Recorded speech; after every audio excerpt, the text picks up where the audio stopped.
ಕರ್ನಾಟಕ ಬ್ಯಾರಿ ಸಾಹಿತ್ಯ ಅಕಾಡೆಮಿ ವತಿಯಿಂದ ದಿವಂಗತ ಬಿಎಂ ಈದಿನಪ್ಪ ಜನ್ಮ ಶತಮಾನೋತ್ಸವ ಹಾಗೂ ಬಿಎಂ ಈದಿನಪ್ಪ ಗೌರವ ಪ್ರಶಸ್ತಿ ಪ್ರದಾನ ಕಾರ್ಯಕ್ರಮ ಮಂಗಳೂರಿನ ಪುರಭವನದಲ್ಲಿ ನಡೆಯಿತು.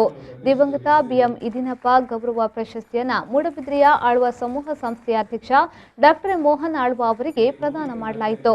ಇದೇ ವೇಳೆ ಮಾತನಾಡಿದ ಮೋಹನ್ ಆಳ್ವ ಅವರು, ರಾಜ್ಯದಲ್ಲಿ ಅರೇಬಿಕ್ ಭಾಷೆಯಲ್ಲಿ ಕೋರ್ಸ್, ಮುಸ್ಲಿಮರ ಜಾನಪದ ಕಲೆಗಳ ಬಗ್ಗೆ ನಮ್ಮ ಶಿಕ್ಷಣ ಸಂಸ್ಥೆಯಲ್ಲಿ ಮಾತ್ರ ಕೋರ್ಸ್ ನೀಡಲಾಗ್ತಾ ಇದೆ ಎಂದರು.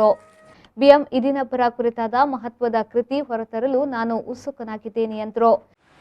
ಇವತ್ತು ಖಂಡಿತ ನಿಮಗೆ ಗೊತ್ತಿದ್ದಲ್ಲಿ ಹೇಳಿ, ನಮ್ಮ ಸಂಸ್ಥೆ ಒಳಗೆ ಇವತ್ತೊಂದು ನಿಮ್ದೊಂದು ಪುರಾಣ ಕಲಿಯುವಂಥ ಒಂದು ಏನಾದರೂ ಅವಕಾಶ ಇದ್ದರೆ ನಮ್ಮ ವಿದ್ಯಾಸಂಸ್ಥೆಗೆ 1ನೇ ತರಗತಿಯಿಂದ 10ನೇ ತರಗತಿಯವರೆಗೆ ನಮ್ಮ ಪಠ್ಯದೊಟ್ಟಿಗೆ ಪುರಾಣವನ್ನು ಕಲಿಯುವಂಥ 2 ಗುರುಗಳನ್ನು ಮಾಡಿಕೊಂಡು ಅವರು ಸಂಜೆ ಹೊತ್ತಲ್ಲಿ ದಿನನಿತ್ಯ ಮುಸಲ್ಮಾನ ಮಕ್ಕಳಿಗೆ ಪುರಾಣ ಕಲಿಸ್ತಾರೆ.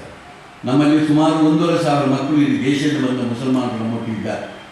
ನಿಮ್ಮ ಶುಕ್ರವಾರದಿಂದ ಪ್ರಾರ್ಥನೆ ಮಾಡುವುದಿದ್ರೆ ಆ ಪ್ರಾರ್ಥನೆ ಮಾಡುವಂಥ ಅವಕಾಶವನ್ನು ಒಂದು ಜುಬ್ಬವನ್ನು ನನ್ನ ಆವರಣದೊಳಗೆ ಮಾಡಿ ಶುಕ್ರವಾರ ಪ್ರಾರ್ಥನೆ ಮಾಡುವಂಥ ಕೇಂದ್ರವನ್ನು ನಾವು ನಮ್ಮ ಸಂಸ್ಥೆಯೊಳಗೆ ಮಾಡಿಕೊಂಡು ನಿಮ್ಮ ಮುಸಲ್ಮಾನ.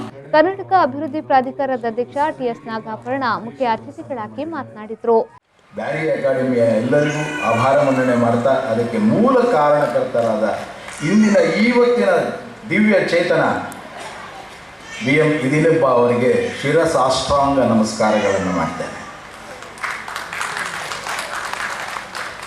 ವ್ಯಕ್ತಿ ತನ್ನ ವ್ಯಕ್ತಿತ್ವವನ್ನು ರೂಪಿಸಿಕೊಳ್ಳುವಾಗ ಆ ವ್ಯಕ್ತಿತ್ವದ ಹಿಂದೆ ಹಲವು ಅನುಭವಗಳು ಅನುಭಾವಿಗಳಾಗಿ ಮಾರ್ಪಾಡಾಗುತ್ತಾ ಹೋಗುತ್ತೆ. ಒಬ್ಬ ವ್ಯಕ್ತಿಯಾಗಿರೋದಕ್ಕೆ ಸಾಧ್ಯ, ನಾವೆಲ್ಲರೂ ಒಬ್ಬ ವ್ಯಕ್ತಿಗಳಾಗಿ ನಮ್ಮ ಜೀವನವನ್ನು ನಡೆಸೋದಕ್ಕೆ ಸಾಧ್ಯ. ಆದರೆ ಅದರ ವ್ಯಕ್ತಿತ್ವದ ಪ್ರಭಾವಳಿಯೊಂದು ಅವರ ಸುತ್ತ ಆಗಬೇಕಾದರೆ ಅದಕ್ಕೆ ಅದರದೇ ಆದಂತಹ ಒಂದು ಅನುಭವ ಬೇಕಾಗ್ತದೆ. ಅದು ಅನುಭಾವಿಯಾಗಿ ತನ್ನ ಜೀವನವನ್ನು ಮಾರ್ಪಾಡು ಮಾಡುತ್ತೆ.